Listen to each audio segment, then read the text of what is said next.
retour dans l'Africa Newsroom. Notre invité, avocat, maître Réfi, est toujours avec nous. Notre éditorialiste Alfred Chango également. Et Malik Hacher a cédé sa place à un nouvel invité. Il est médecin, pédiatre, plus précisément, monsieur Chatu Kamga. Bienvenue parmi nous. Merci, bienvenue. Et tout de suite, c'est le dossier du jour.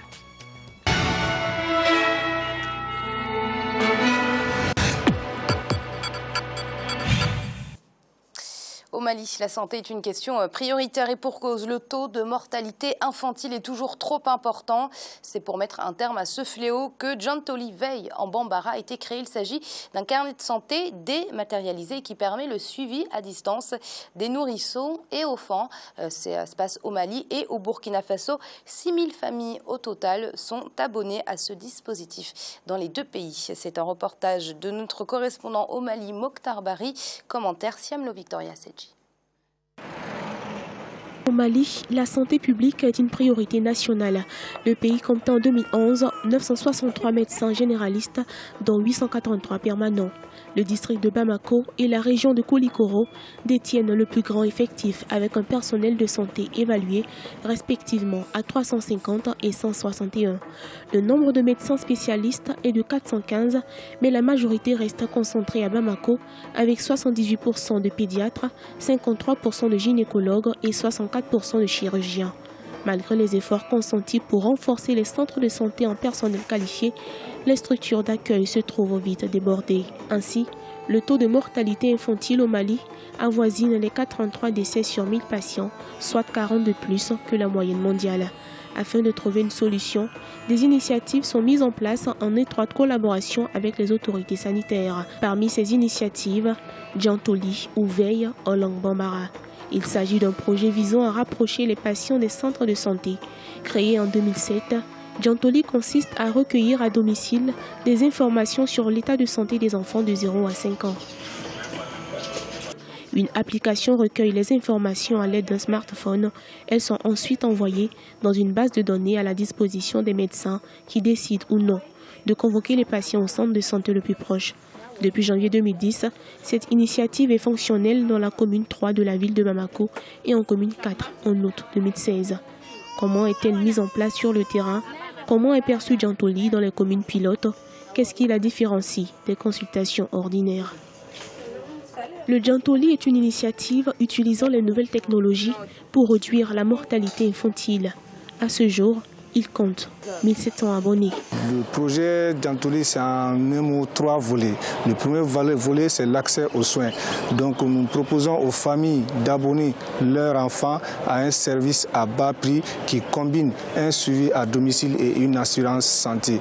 Donc le suivi à domicile est favorisé par nos agents de médiation sanitaire qui sont sur le terrain et qui vont au domicile des parents, des familles pour collecter des données sanitaires de l'enfant sur une application à travers une téléphonie mobile. Ces données sont ensuite envoyées aux médecins des centres partenaires pour analyse et qui peuvent convoquer au besoin l'enfant pour une consultation au niveau du centre de santé. Chaque enfant a un carnet comportant les indications transmises aux médecins.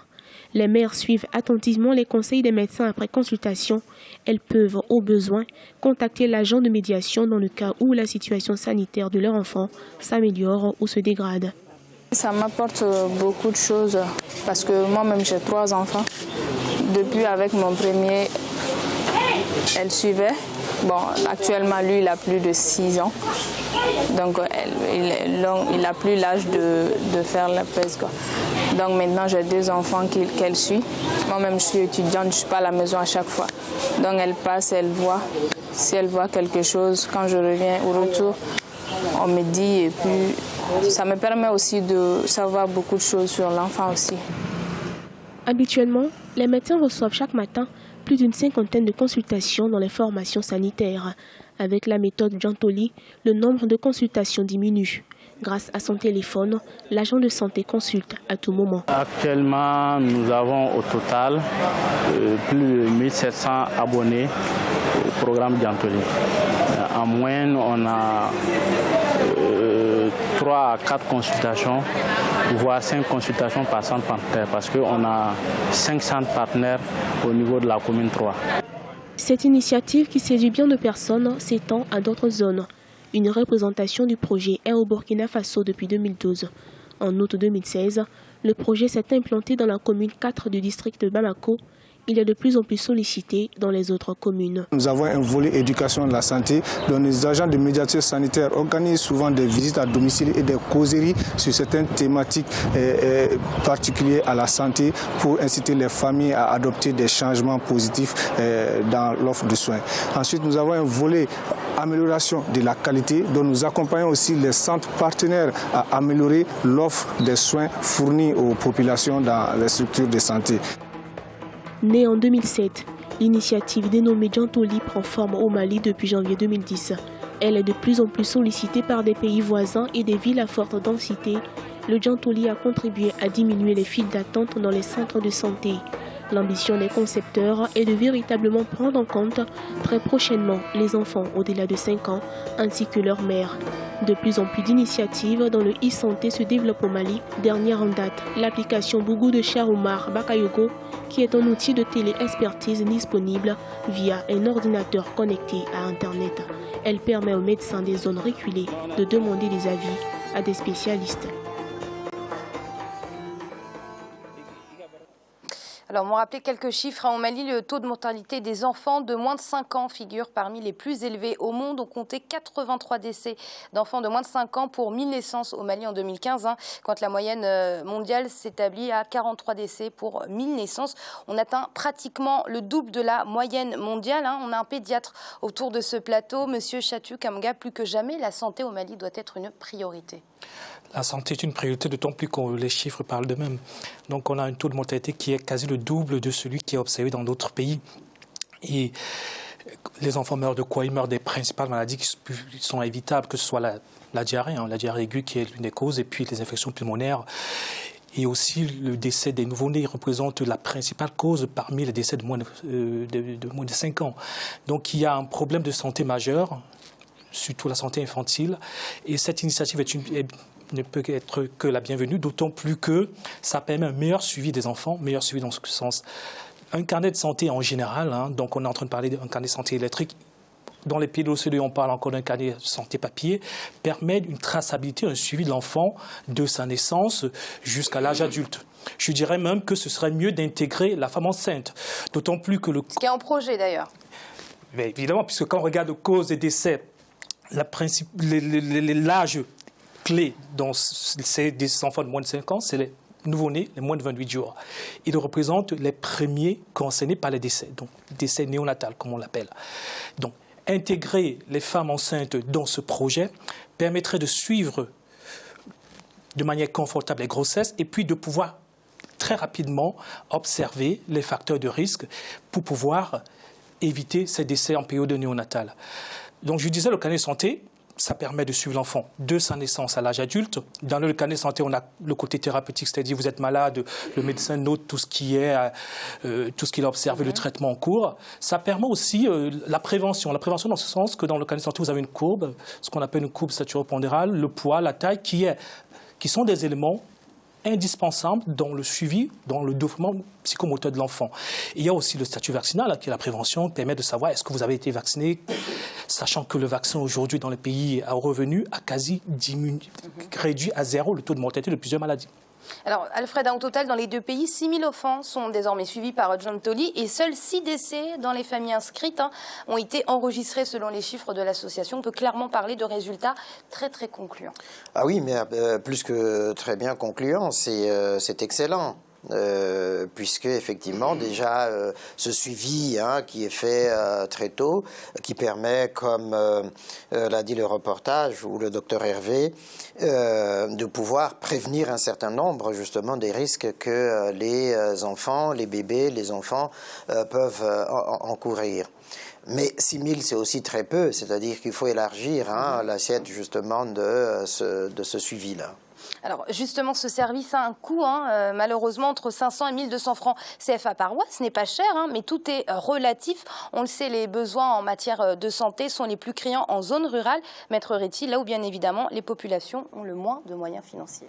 Oui, tout à fait. Mais ce que je trouve extraordinaire dans ce document qui vient de nous être présenté, c'est la capacité de faire de grandes choses avec trop peu, finalement.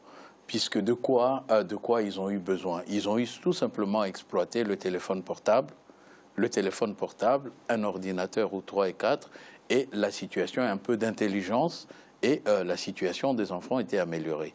Mais maintenant, le reste, c'est une question maintenant de politique sanitaire des États. Quelle est la part des États? Quelle est l'intervention des États pour encourager tout cela? Je pense effectivement, quand on parle aujourd'hui de la difficulté qu'il y a pour les populations qui n'ont pas des revenus, généralement ils n'ont pas de travail parce que l'État n'en a pas créé et il n'y a pas d'emploi.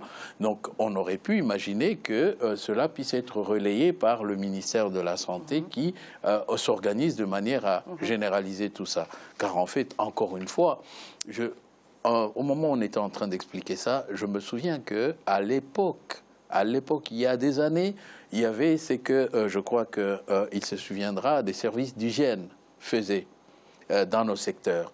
Ce sont les agents d'hygiène qui circulaient éventuellement pour collecter ces informations. Aujourd'hui, Dieu merci, avec un téléphone et un ordinateur, les Maliens ont compris qu'ils peuvent révolutionner. Justement, Maître Retti, vous parliez d'accompagnement. Pour améliorer son système de santé, l'État doit accompagner ce genre d'initiative parce que, par exemple, pour John Tolley précisément, les cotisations payées par les abonnés sont loin de couvrir tous les frais. John Tolley dispose uniquement d'un budget annuel de 450 000 €. Monsieur Chatu Kamga, c'est exactement ce genre d'initiative dans lequel l'État doit investir.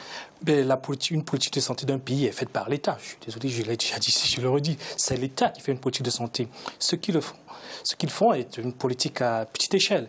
Il faudrait qu'on puisse avoir les mêmes données que ce soit à Bamako ou à Gao. Parce que si vous avez un enfant qui est né à Bamako et qui s'en va à Gao et que vous n'avez pas cette traçabilité qui continue, c'est-à-dire les mêmes données, vous les avez de l'autre côté, vous avez un mauvais suivi de l'enfant. Donc si ça reste uniquement à Bamako, on ne va pas dire que c'est une méthode... En fait, la méthode en soi est révolutionnaire, mais pour que ça puisse bien marcher, il faudrait que l'État reprenne le projet en main. La politique de santé d'un pays est faite par l'État. Je voudrais revenir sur le coût. Si l'État prend cette politique en charge, le coût serait moindre. Un enfant qui est bien suivi, où il y a une bonne traçabilité dans son suivi, on a moins de décès, on a moins de coûts. Pourquoi on a moins de coûts? Quand vous voyez un médecin X, lambda, il vous prescrit une radiothorax parce que vous toussez, il vous suspecte une infection pulmonaire, et vous avez cette traçabilité dans le dossier. Disons que vous avez eu une radio pulmonaire, vous avez eu une prise de sang, vous repartez dans une autre ville, vous n'avez plus forcément avoir les mêmes examens, puisque ça évite la répétition des examens, ça diminue énormément le coût de prise en charge d'un patient.